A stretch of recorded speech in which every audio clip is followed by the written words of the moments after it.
बिस्मिल्लाहिर्रहमानिर्रहीम। आज की वीडियो का मौजू है दिल की बीमारियां। कुछ दिन पहले एक वीडियो बनाई थी रोशन दिल, और आज दिल की वो बीमारियां बयान करूंगी जो कुरान में अल्लाह ने बयान फरमाई हैं, हदीस में रसूलुल्लाह ने बयान फरमाई हैं। बज़ाहिर बेशक आप तंदुरुस्त हैं, लेकिन अगर आपका दिल कुरान की इस्तिलाह में बीमार है या हदीस की इस्तिलाह में बीमार है तो आप बीमार ही हैं। आपको चाहिए कि आप इसका इलाज करें। वीडियो के एंड में दिल का इलाज भी बताऊंगी, वीडियो को एंड तक लाजमी देखिएगा। दिल की रूहानी बीमारियां इंसान को अल्लाह से दूर करने और अखलाकी पस्ती का सबब बनती हैं। कुरान और हदीस में इन बीमारियों को वाज़ेह तौर पर बयान किया गया और इनके इलाज भी बताए गए। पहले बीमारियों को पेश करती हूँ। पहली बीमारी तकब्बुर और गरूर तो जानते हो ना। कुरान में अल्लाह फरमाते हैं, इन्नल्लाह ला युहिब्बु मन काना मुख्तालन फ़खूरा। बेशक अल्लाह किसी मुतकब्बिर और फ़ख्र करने वाले को पसंद नहीं करते।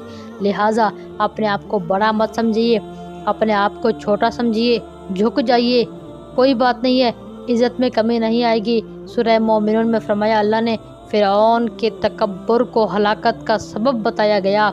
और एक आयत है, फ़िरऔन ने कहा, अना रब्बुकुमुल आला, मैं ही तुम्हारा बड़ा रब हूँ। और अक्सर औरतें भी कहती हैं कि वो अपने आप को कुछ समझती हैं। हदीस पाक में नबी अलैहिस्सलाम ने फरमाया, जिसके दिल में ज़रा भर तकब्बुर होगा वो जन्नत में दाखिल नहीं होगा। एक और हदीस में तकब्बुर को हक़ को रद्द करने और लोगों को हकीर समझने से ताबीर किया गया। अगर हम हक़ को कबूल नहीं करेंगे, अगरचे हमारा दुश्मन ही क्यों नहीं है, हमारा मुखालिफ ही क्यों नहीं है, वो हक़ गो है, वो सही बोल रहा है, तो हमें उसकी बात को मानना चाहिए। और अगर हकीर समझेंगे लोगों को, इसकी क्या औकात है कि मेरे मुकाबले में आए, तो ये भी तकब्बुर है। इसके असरात क्या हैं तकब्बुर के? तकब्बुर दिल को सख्त करता है, अल्लाह की रहमत से महरूम करता है। इलाज क्या है? आजिज़ी अख्तियार करना, अल्लाह की अज़मत को पहचानना और दूसरों को अपने से बेहतर समझना। दूसरे नंबर पर जो बीमारी है वो है हसद। हसद क्या है? कुरान में सूरह फलक में हसद करने वाले के शर से पनाह मांगने की तलकीन की गई है।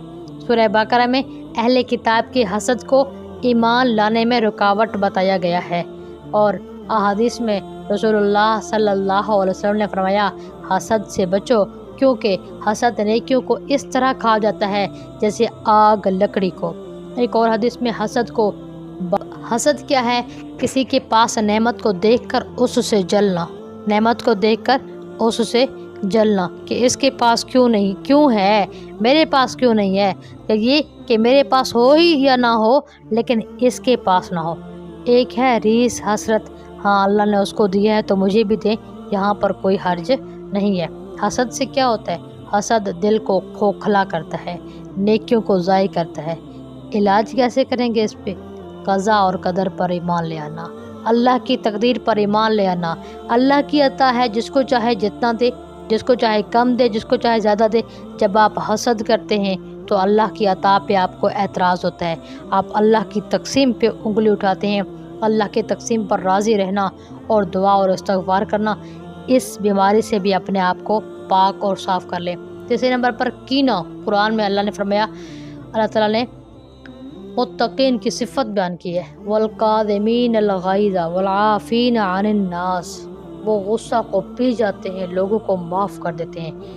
बेशक लोग हम पे जुल्म करते हैं, अक्सर औक़ात हम उनको माफ़ क्यों नहीं करते? इसलिए कि मैं क्यों करूँ, मेरे साथ ये किया वो किया। कीना हमारे दिल में पैदा हो जाता है, जिसकी वजह से हम दूसरों को माफ़ करने से रुके रहते हैं। नबी अलैहिस्सलाम का फरमान है, तुम्हारे दिल में कीना ना हो, हसद ना हो, और ना तुम एक दूसरे से मुंह मोड़ो।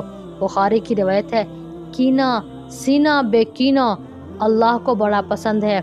एक हदीस में है, लैलतुल क़द्र में हर गुनहगार की बख्शिश होती है, लेकिन उसकी नहीं होती जिसके सीने में कीना हो। क्या असरात होंगे? कीना दिल को तारीक करता है, कीना के असरात रिश्तों को तबाह करता है। इलाज क्या है? माफ़ कर देना सीखो, सब्र करना सीखो, अल्लाह से ताल्लुक़ मज़बूत करना सीखो। और कुछ बीमारियां हैं, कुछ और बीमारियां हैं। एक है रिया, दिखावा। फ़वैलुल लिल मुसल्लीन, क्या रियाकारों की मज़म्मत में अल्लाह ने फरमाया कि ان نمازیوں کے لیے ہلاکت ہے جو دکھاوے کی نماز پڑھتے ہیں۔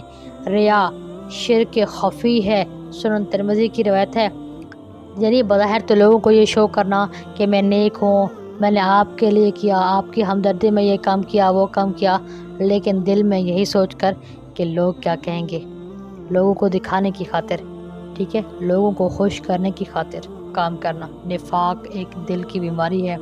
ان المنافقین فی الدرک الاسفل من النار۔ حدیث میں منافق کی علامتیں بتائی گئی ہیں: جھوٹ بولنا، وعدہ خلافی کرنا، امانت میں خیانت کرنا، اور فرمایا کہ جس کے اندر یہ عادتیں ہوں گی نا، اس میں منافقت ہے۔ منافقت کی ایک خصلت ہے، اگر جھوٹ بولنا ہے، وعدہ خلافی کرنا ہے یا امانت، یہ حدیث سے ثابت ہے۔ کیا آپ میں ان 3 علامات میں سے کوئی ہے؟ اور ایک حدیث میں چوتھی علامت بھی ہے، جب بولے گا تو گالی گلوچ نکالے گا۔ ایک ہے حرص۔ قرآن میں فرمایا الہاکم التکاثر، تمہیں کثرت نے، حرص نے، مال کی کثرت نے ہلاکت میں ڈال دیا۔ حدیث میں آتا ہے انسان بوڑھا ہو جاتا ہے مگر اس کی حرص جوان رہتی ہے۔ اب ان تمام بیماریوں کا علاج توبہ اور استغفار ہے۔ اللہ فرماتے ہیں وَتُوبُوا إِلَى اللَّهِ جَمِيعًا، ذکر الہی، اللہ کے ذکر سے دلوں کو سکون ملتا ہے۔ نیکیوں کی کثرت، نیک اعمال دل کو صاف کرتے ہیں۔ علم دین حاصل کرنا دل کی تاریکی کو دور کرتا ہے۔ صحبت صالح، اچھے لوگوں کی صحبت دل کو روشن کرتی ہے۔ نتیجہ کلام یہ ہے کہ دل کی بیماریوں سے بچنے کے لیے قرآن اور سنت پر عمل، نفس کا محاسبہ، اللہ سے مضبوط تعلق ضروری ہے۔ جیسا کہ رسول اللہ صلی اللہ علیہ وسلم نے فرمایا دل کی اصلاح ہو جائے تو سارے جسم کی اصلاح ہو جاتی ہے، اگر دل بگڑ گیا تو سارا جسم بگڑ جاتا ہے۔ امید کرتی ہوں یہ قیمتی ترین ویڈیوز آپ کو پسند آ رہی ہوں گی۔ ہمیں دعا میں یاد رکھیے گا۔ السلام علیکم۔